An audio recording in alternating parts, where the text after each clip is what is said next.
الحمد لله نحمده ونستعينه ونستغفره ونؤمن به ونتوكل عليه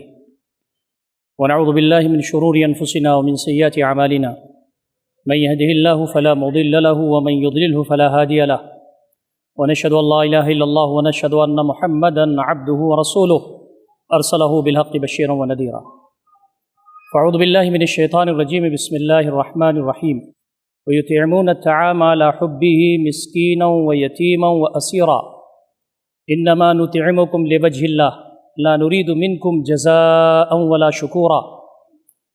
صدق الله العلي العظيم وعن جابر بن عبد الله رضي الله تعالى عنه أنه قال النبي صلى الله تعالى عليه وسلم خير الناس أنفعهم للناس رواه الطبراني أو كما قال النبي صلى الله تعالى عليه وسلم۔ محترم سامعین خطبہ جمعہ، بزرگوں، نوجوان بھائیوں اور عفت مآب ماں اور بہنوں، السلام علیکم ورحمۃ اللہ وبرکاتہ۔ انسان کی یہ فطرت ہے اور اس کی نفسیات میں یہ بات ڈالی گئی ہے کہ وہ اپنے لیے پہلے سوچتا ہے، خود کھا لینا، پہن لینا، آشائش سے زندگی کے ساتھ اپنی زندگی کو مزین کرنا، یہ اس کی فطرت میں شامل ہے، اور یہی اس کا امتحان ہے کہ وہ صرف اپنے لیے نہ سوچے بلکہ وہ دوسروں کے بھی کام آئے۔ اللہ رب العزت نے جہاں اپنے حقوق متعین کیے ہیں کہ ہمارا تعلق ہمارے رب سے بہت گہرا ہونا چاہیے، اللہ رب العزت کی طرف عنابت ہو، اس کی طرف رجوع ہو، ہم اللہ رب العزت کے لیے عبادات بجا لائیں، وہیں اللہ رب العزت اس بات سے بہت خوش ہوتا ہے کہ بندہ دوسرے بندوں کے کام آئے۔ اور یہ بات اتنی عظیم ہے کہ نبی اکرم صلی اللہ علیہ وسلم نے بسا اوقات یہ فرمایا کہ نفل نمازوں اور نفل روزوں سے بہتر یہ ہے کہ آدمی دوسروں کے جھگڑے چکا دے اور دوسروں کے کام آ جائے، اعادت کر دے، تعزیت کر دے، دوسروں کے کسی ضرورت کو پوری کر دے، کسی حاجت میں کام آ جائے۔ اللہ رب العزت کو یہ ادا بہت پسند ہے، اور نبی اکرم صلی اللہ علیہ وسلم جن پر ہماری زندگیاں قربان، آپ سے بہتر نہ اس زمین پر کوئی پیدا ہوا، نہ ہے، نہ قیامت تک پیدا ہوگا، ہمارے دل کی رگوں کی گہرائیوں میں ایمان کا حصہ ہے۔ آپ صلی اللہ علیہ وسلم سماج کے اور لوگوں کے درمیان ان کے دل کی دھڑکن تھے، چاہے امیر ہو، چاہے غریب ہو، چاہے چھوٹا ہو، چاہے بڑا ہو، چاہے وہ مالک ہو، چاہے وہ غلام ہو، نبی اکرم صلی اللہ علیہ وسلم سب کے کام آتے تھے۔ میدان محشر ہوگا، اللہ رب العزت میزان عدل پر ہوگا اور فرمائے گا، بندے میں بھوکا تھا، تم نے مجھے کھانا نہیں کھلایا، میں پیاسا تھا، تم نے مجھے پانی نہیں پلایا۔ بندہ کہے گا، بار الہ انت رب العالمین، تو سارے کائنات کا رب ہے، تو کھلاتا تھا، تو پلاتا تھا، تجھے ہم کھلاتے اور پلاتے؟ کہا ہاں، تیرے محلے میں، تیرے گاؤں میں، تیری بستی میں فلاں شخص پیاسا تھا، اگر تو اس کے پاس جاتا اور ایک گلاس پانی پلا دیتا تو وہ مجھے وہاں پاتا۔ فلاں شخص بھوکا تھا، تو اگر اس کو کھانا کھلا دیتا تو مجھے وہاں پاتا۔ نبی اکرم صلی اللہ علیہ وسلم نے بندوں کی خدمت کو عظیم کہا ہے، اور قرآن مجید نے اس کو عقبہ کہا ہے۔ وما ادراک ما العقبہ، یہ دشوار گزار گھاٹی کیا ہے؟ فک رقبہ، یہ گردن کو آزاد کرنا ہے، غلاموں کو آزاد کرنا ہے، لوگوں کو کھانا کھلانا ہے، تنگی کی حالت میں لوگوں کو کھلانا ہے۔ لاک ڈاؤن لگا ہوا تھا، حالات ناگفتہ بے تھے، لوگوں کے گھروں میں چولہا نہیں جل رہا تھا، کتنے خوش قسمت تھے وہ لوگ جنہوں نے رات کے اندھیرے میں تنہائی میں جا کر کے لوگوں کی مدد کی اور ان کو کھانا کھلایا ہے۔ یہ ایمان کا حصہ ہے، بندے مومن کی یہ صفت ہے کہ وہ دوسروں کے کام آتا ہے۔ دوستو اور ساتھیوں، اللہ رب العزت نے جہاں اپنا حق بیان کیا ہے کہ نمازیں پڑھی جائیں، وہاں قرآن مجید میں بڑی تفصیل کے ساتھ یہ ذکر ہے کہ زکوٰۃ کا سسٹم تمہارے درمیان ہونا چاہیے۔ اقیموا الصلاۃ وآتوا الزکاۃ، تم صرف کھانے پینے کے بقدر تمہارے پاس مال و اسباب نہ ہو، تم مومن ہو، اللہ کے بندے ہو، یہ کائنات اللہ رب العزت کے نیک بندوں کی ہے، تمہارے اندر اتنی طاقت ہونی چاہیے، قوت ہونی چاہیے، ہاتھ پیر اتنا مارو کہ تمہاری اوپر اللہ رب العزت کے روزی کے دہانے کھل جائیں، اللہ کے ساتھ عنابت بھی ہو، رزق حلال کے لیے کوشش بھی ہو، لیکن اتنا کماؤ کہ تمہارے اوپر زکوٰۃ واجب ہو جائے، تم دینے والے ہاتھ بنو، لینے والے ہاتھ نہ بنو۔ تمہارے پاس اگر دولت اور مال ہوگا، تمہارے اوپر زکوٰۃ واجب ہوگی تو تم غربا، مساکین، یتیم، لاچار، مجبور، مستحقین کی خدمت کر سکو گے۔ اسی لیے جگہ جگہ فرمایا گیا ہے اقیم الصلاۃ، نماز قائم کرو، یہ میرا حق ہے، وآتوا الزکاۃ، اور زکوٰۃ تم دو، جب تمہارے پاس مال نہیں ہوگا تو زکوٰۃ کہاں سے دو گے؟ اسی لیے رزق حلال کے سلسلے میں کتاب و سنت میں بڑی رہنمائیاں موجود ہیں، اور یہ بات ہم کو سمجھنا چاہیے اور جاننا چاہیے، یہ جو نعمتیں ہیں اللہ رب العزت کی، اس سے کٹ کے نہیں رہنا ہے، ساری حلال نعمتوں سے فائدہ اٹھاتے ہوئے دنیا میں ہم ہوں لیکن ہماری نظر آخرت کی طرف ہو، دنیا ہمارے قدموں پر گر رہی ہو، اس کے ذریعے جنت حاصل کر رہے ہوں، ہم مال و اسباب زیادہ سے زیادہ حاصل کر رہے ہوں حلال، لیکن اس کو اللہ رب العزت کو خوش کرنے کے لیے کر رہے ہوں۔ اسی لیے فرمایا گیا یتیموں کی خبر گیری کرنے والے کا درجہ بہت بلند ہے، یتیم کے سر پر ہاتھ پھیرنا، اس کی کفالت کرنا، نبی اکرم صلی اللہ علیہ وسلم فرمایا انا وکافل یتیم ہاتین فی الجنہ، میں اور یتیم کی کفالت کرنے والے جنت میں پاس پاس ہوں گے۔ آپ نے دونوں انگلیوں کا اشارہ کر کے فرمایا ہے۔ ہم میں سے کون نہیں چاہتا کہ نبی اکرم صلی اللہ علیہ وسلم کے پہلو میں ہمیں جگہ ملے، جبکہ ہو کا عالم ہوگا، بڑے بڑے پچھاڑ دیے جائیں گے، لوگ پسینوں میں ہوں گے، نبی اکرم صلی اللہ علیہ وسلم کے پہلو میں اس خوش نصیب کو جگہ ملے گی جو یتیموں کی کفالت کرتا ہو۔ یتیم خانے قائم کر دینے سے بھی یہ کام ہوتا ہے، لیکن نبی اکرم صلی اللہ علیہ وسلم نے فرمایا کہ خوش نصیب شخص وہ ہے جو یتیم بچے یا بچی کو اپنے گھر کے اندر اپنے بچوں کے درمیان پالے، تاکہ اسے پتہ نہ ہو کہ اس کے باپ نہیں ہے، اس کے ماں نہیں ہے۔ اسی لیے فرمایا کہ بیواؤں کے لیے دوڑ دھوپ کرنے والا شخص، اس کا رتبہ بلند ہے۔ یتیموں کی کفالت کرنا، بیواؤں کے لیے آدمی پریشانی میں مبتلا ہو جائے، فرمایا گیا کل مجاہد فی سبیل اللہ، اس کا رتبہ یہ ہے کہ جیسے اللہ رب العزت کے راستے میں وہ جہاد کرنے والا ہو۔ تو ہماری زندگیوں میں یہ بات شامل ہونی چاہیے کہ ہمارے دائیں بائیں کچھ ایسے مفلوق الحال لوگ ہیں، مریض ہیں، مسکین ہیں، غربا ہیں، مساکین ہیں، یتیم ہیں، بیوائیں ہیں، مستحقین ہیں، ہمیں ان تک پہنچنا چاہیے، اور جو کچھ بھی اللہ رب العزت نے ہمیں دیا ہے اس میں ان کا حصہ ہے، اس کو ان تک پہنچانا چاہیے۔ اس سے دلوں کو سکون ملتا ہے، ہمارے گھر کے مسائل حل ہوتے ہیں، اس زمین میں شگفتگی پیدا ہوتی ہے، زندگیوں میں رونق آتی ہے،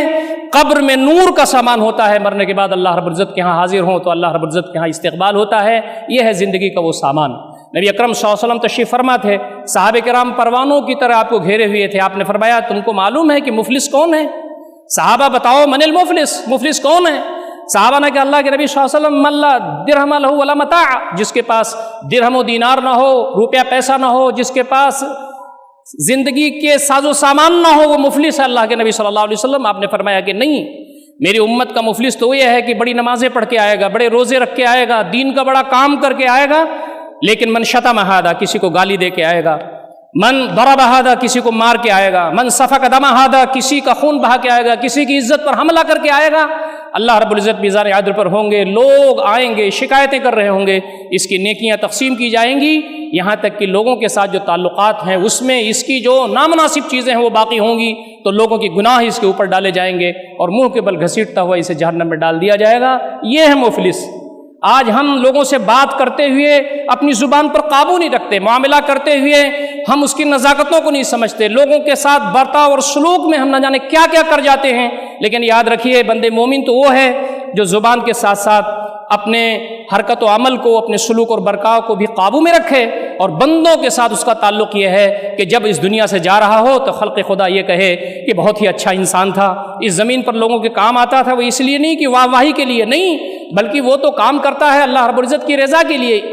انما نطعمکم لوجہ اللہ، ہم اللہ رب العزت کے لیے تم کو کھلاتے ہیں، لا نرید منکم جزاء ولا شکورا، نہ تم سے کوئی بدلہ چاہتے ہیں، نہ تم سے کوئی تھینکس چاہتے ہیں، تمہارا شکریہ چاہتے ہیں۔ لیکن جب اس زمین سے جا رہا ہو تو اس کے لیے اس زمین پر لوگ دعائیں کر رہے ہوں اور اس کے لیے آنسو بہہ رہے ہوں، اس لیے کہ ہر آدمی کھانے کے لیے تو کوشش کرتا ہے، خود کھا لینا، خود پہن لینا، بیوی بچوں کو آشائش زندگی دے دینا، یہ جانور بھی کرتے ہیں۔ انسان کا امتیاز یہ ہے کہ وہ اس زمین پر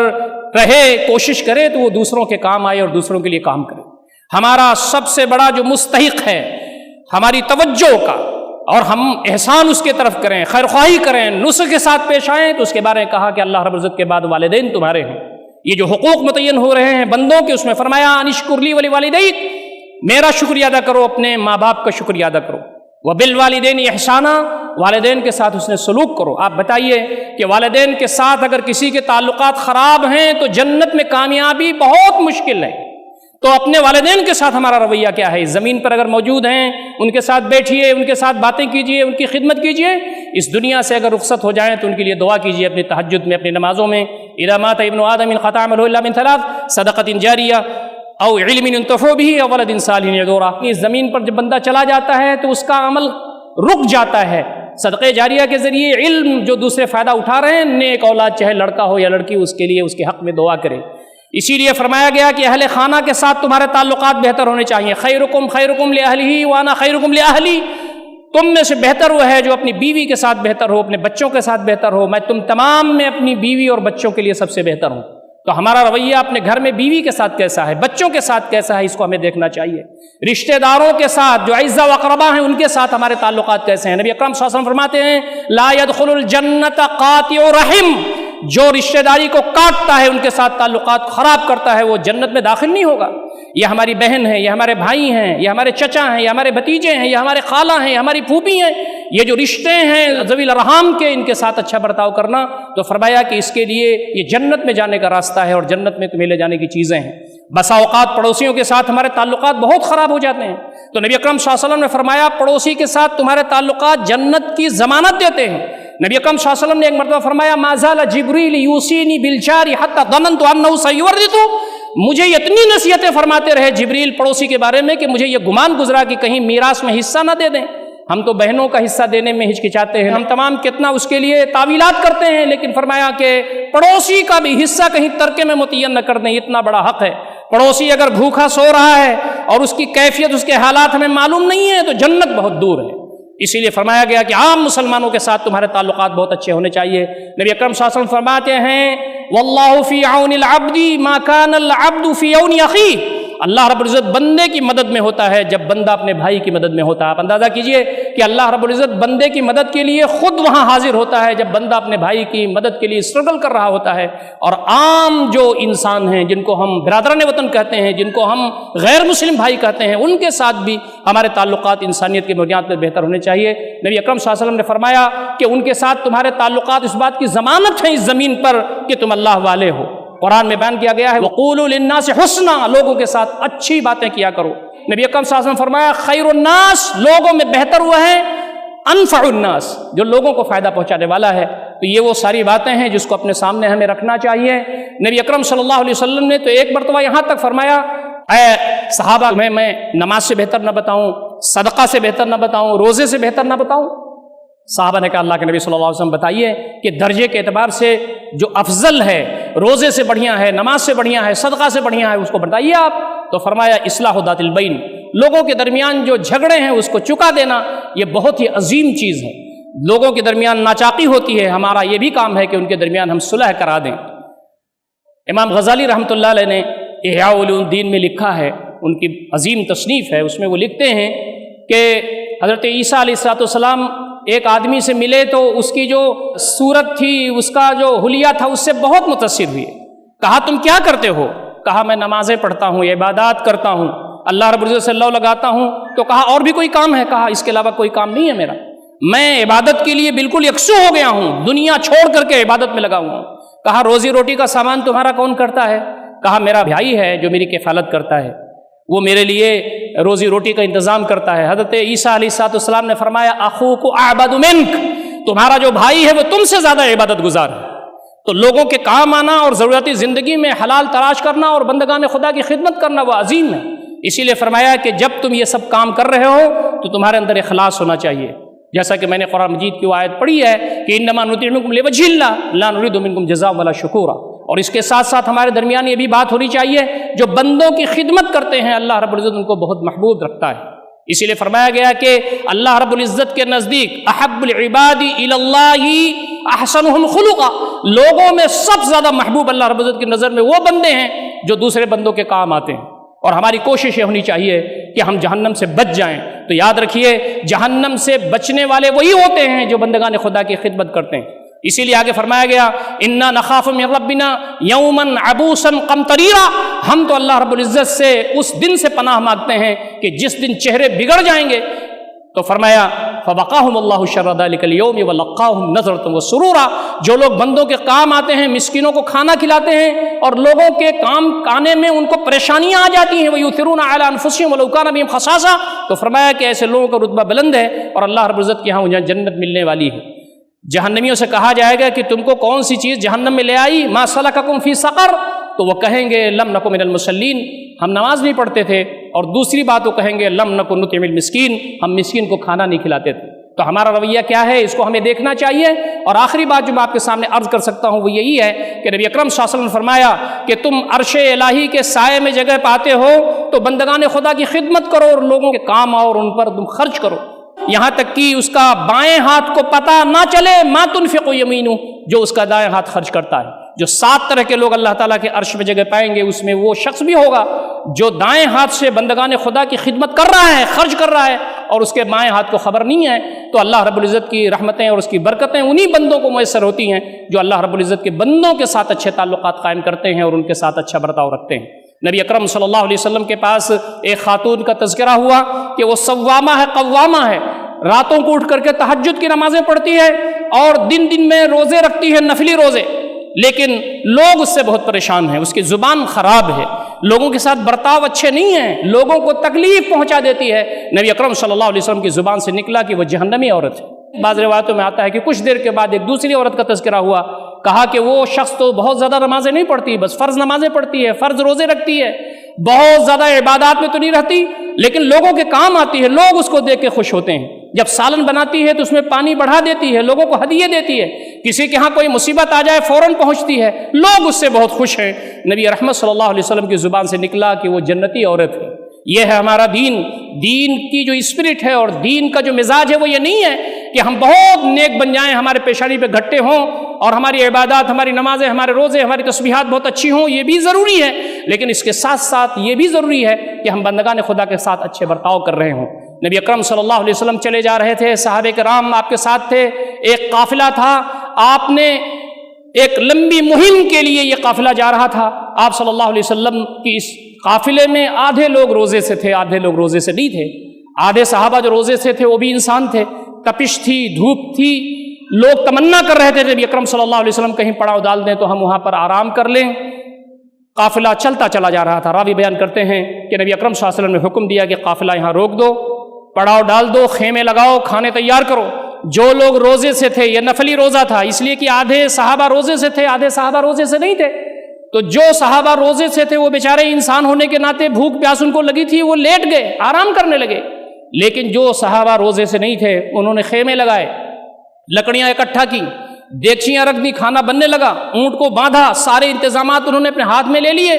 نبی اکرم صلی اللہ علیہ وسلم نے یہ منظر دیکھا تو مسکرائے اور آپ نے کہا کہ بے روزے دار سارا ثواب لوٹ لے گئے۔ تو دین ہمارا لوگوں کے کام آنے کا دین ہے، لوگوں کی مدد کرنے کا دین ہے۔ ہماری زندگیوں کا جائزہ لیجئے کہ ہماری زندگیاں کہاں پہنچ گئی ہیں، بندگان خدا کے ساتھ ہمارا تعلق کیا ہے، بیوی بچوں کے ساتھ کیا ہے، ماں باپ کے ساتھ کیا ہے، رشتہ داروں کے ساتھ کیا ہے، پڑوسیوں کے ساتھ کیا ہے، عام مسلمان بھائیوں کے ساتھ کیا ہے، غیر مسلم جو ہمارے سراؤنڈنگ میں ہیں یا ہمارے ساتھ کام کرتے ہیں ان کے ساتھ ہمارے تعلقات کیسے ہیں۔ اللہ رب العزت سے دعا ہے کہ بار الہ ان تمام باتوں پر غور و فکر کرنے اور عمل کرنے کی ہمیں توفیق عنایت فرمائے۔ اقول قولی ھذا استغفر اللہ لی ولکم اجمعین واستغفروہ انہ هو الغفور الرحیم۔